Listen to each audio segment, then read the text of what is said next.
If you feel yourself getting angry, let that be your cue to pause, take a breath, and use a calm, slow voice. For example, a few days before the conversation with Lex, Ye tweeted, "When I wake up, I'm going DEFCON 3 on Jewish people." Then throughout the conversation, Ye has been talking about the evils of the media, and he insists on calling it the Jewish media. This frustrates Lex, but listen to how he responds. Don't say Jewish media and Jewish controlled media. JM.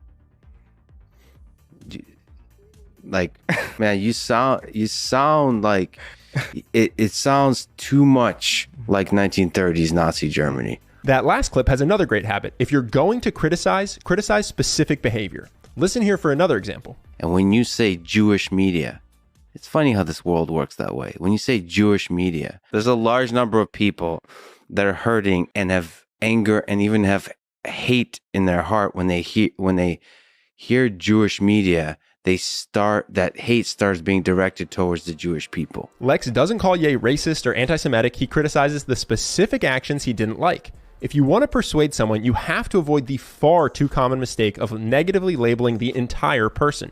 Imagine how you would feel to be peers in these next clips. No, you're a liar. You're pressing the agenda. You're being a Karen. When you label the entire person as bad, they're likely to dig in and become hard to persuade. If someone already seems dug in, there is something you can do to help them become more receptive to new ideas. When you agree with them, tell them. That's beautiful. It's well put. It's really well put. I agree. Most people make a common mistake. They keep their positive thoughts to themselves and say their negative thoughts out loud. Sharing when you agree helps build rapport.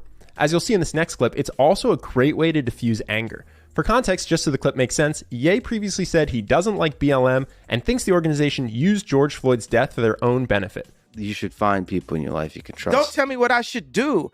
I'm not one of your BLM marchers. Listen, I'm with you on the BLM. A lot of organizations use tragedy. And I watched the Candace Owens documentary. And what was your take on it? Now, sometimes you truly struggle to agree with anything the other person is saying, but no matter what your disagreement is, you can almost always express empathy. For example, Lex hates what Ye said about Jewish people, but he can still express empathy for how hard things must be for Ye right now because of that tweet. And notice how this improves Ye's mood. You're under a lot of attack by a lot of people.